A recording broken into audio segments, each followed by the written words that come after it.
종이에 편지를 써온 거예요. 이렇게. 얼마나 감동적. 네, 진짜 눈물은 안 났지만 너무 미안하고 감격스러워서. 구독, 좋아요, 알림 설정까지.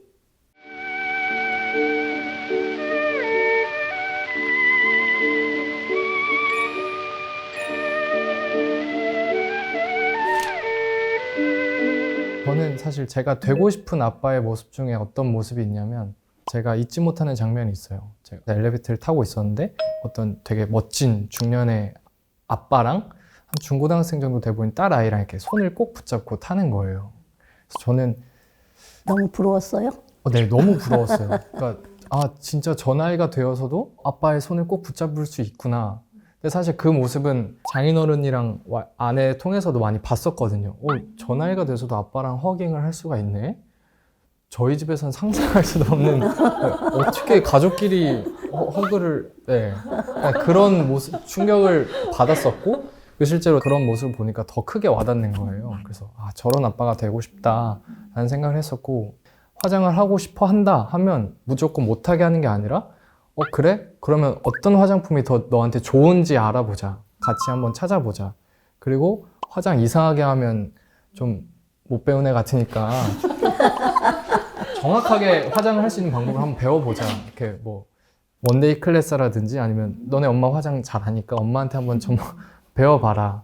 배워보자 라고 하는 식의 그런 아빠가 되고 싶어요. 6살짜리 아빠가 이 다음에 얘 화장할 것까지 다 생각을 하고. 와, 대단히 앞서가네. 뱃속에 가진 걸 알 때부터 걱정했다고.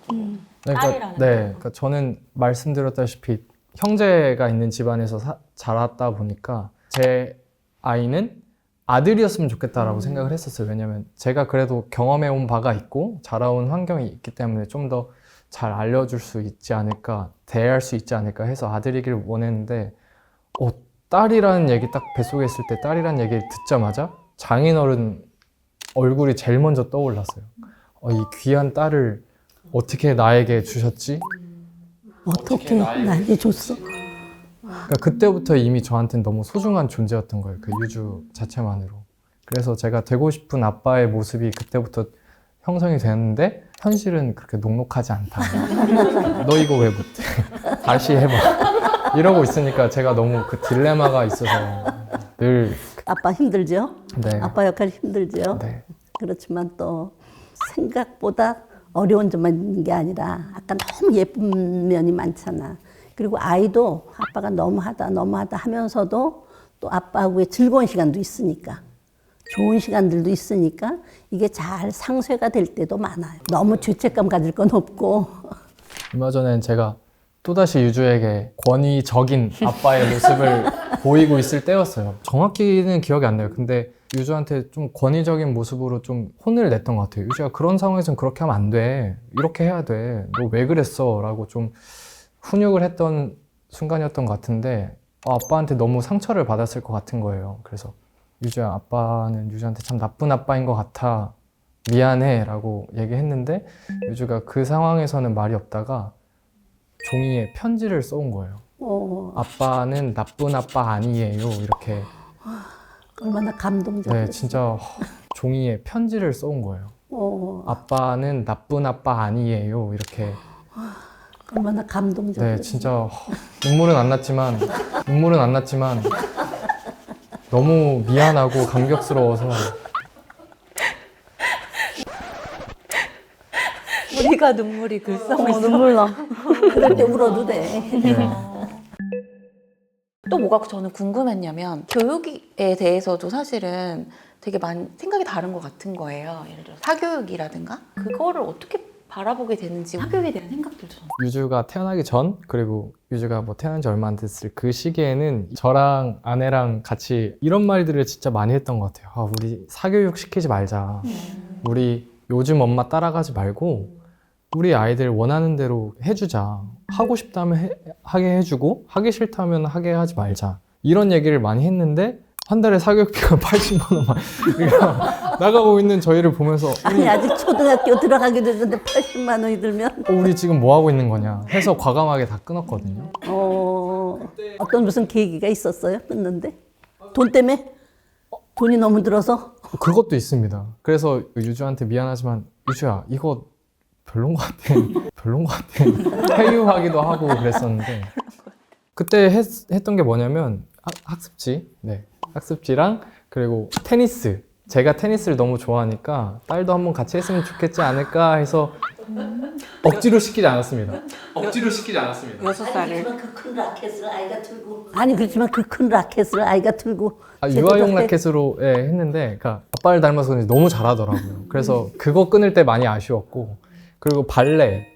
그 발레도 유주가 이제 어린이집 교육 과정에 발레가 1시간 포함이 돼서 했었는데 그때 직접 해보니까 너무 좋아해서 본인이 하고 싶다고 해서 발레를 시켰었고 이 발레는 지금까지 하고 있습니다. 그리고 피아노 또 아내가 엄마가 피아노를 전공하니까.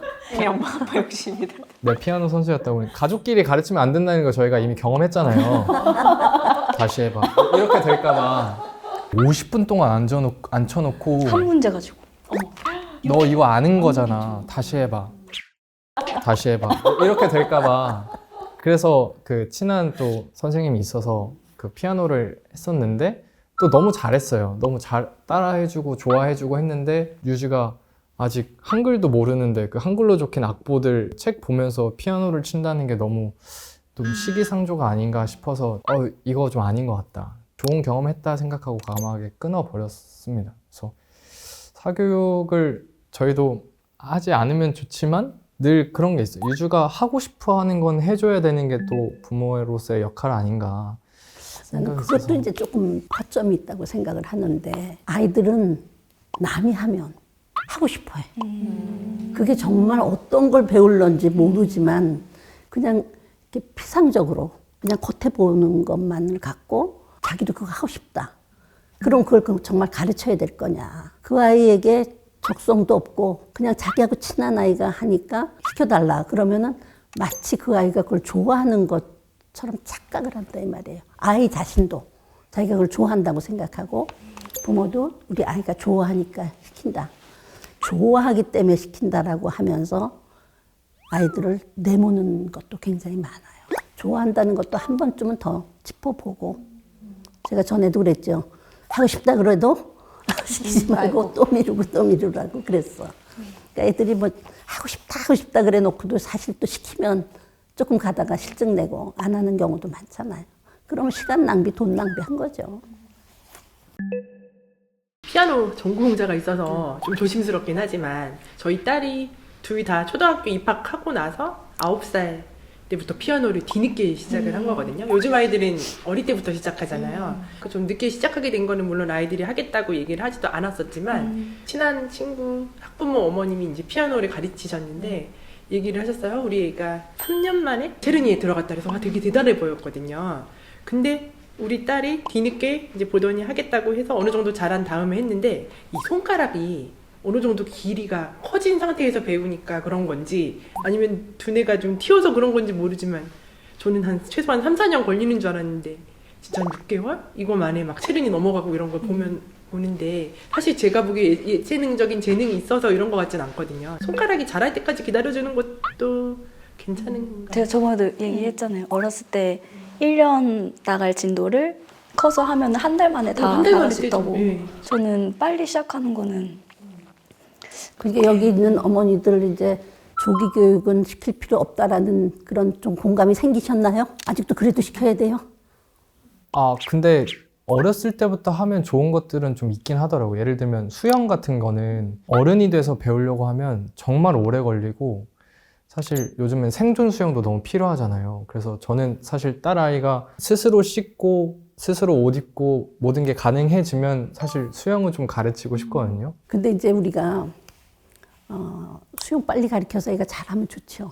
근데 제가 조기 교육에 대해서는 지금 30년 연구를 계속 했잖아요. 1991년에 연구했을 때 수영을 1살 반에 시킨 애가 있었어. 그러니까 그때는 또 그게 유행이었어요.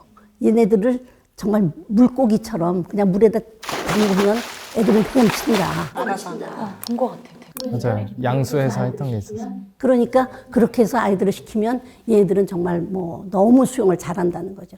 1달 반 만에 시켰대. 근데 그 아이는 절대 그 다음에 물에 안 들어간다는 거예요. 좋아하는 아이도 개 중에는 있어요. 이제 우리가 뭐 방송이나 매스컴에서 보는 건 성공 사례들만 주로 보니까 아 그렇구나 하는데 그 엄마 얘기가 이제 유아가 됐을 때 물어보니까 1살 반에 시켰는데 절대로 물가에 가지도 않는다는 거예요. 그런 부작용이 있다고. 그러니까 아이마다 물을 또 좋아하는 아이는 조금 일찍 시켜도 되고 지금 이제 수영을 일찍 시키면 아이들이 더 빨리 한다. 근데 그게 언제가 빠른 거냐, 언제가 적기냐.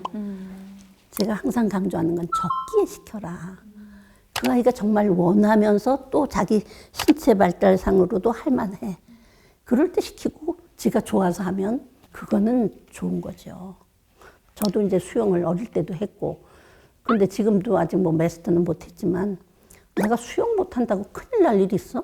그러면 또 수영 꼭 그렇게 시켰어야 돼? 이런 생각이 들 때도 있어요. 인생을 오래 살다 보면 그때는 참 중요해 보이던 것이 그거 안 했다고 큰일 났어? 그런 경험이 많아요. 우리나라에서는 너무 상업적으로 이 조기 교육들을 시키기 때문에 이것이 문제인 거예요. 정말 부모들이 소신 있게 아 얘는 보니까 이거 잘할 것 같아. 그런데 저도 하고 싶다고 해. 신체 발달도 어느 정도 됐어. 그래서 시키는 건 전혀 문제가 없는데 우리나라는 그냥 학원은 이것도 시키고 저것도 시키고 뺑뺑이를 시키고 지금 아빠 월급이 얼마인지 모르지만은 지금 한 달에 80만 원씩을 내면서 초등학교도 안 간 아이들 학원비를 냈다? 다른 나라에서 보면 저 나라 미친 나라 아니야 이러지 않았을까?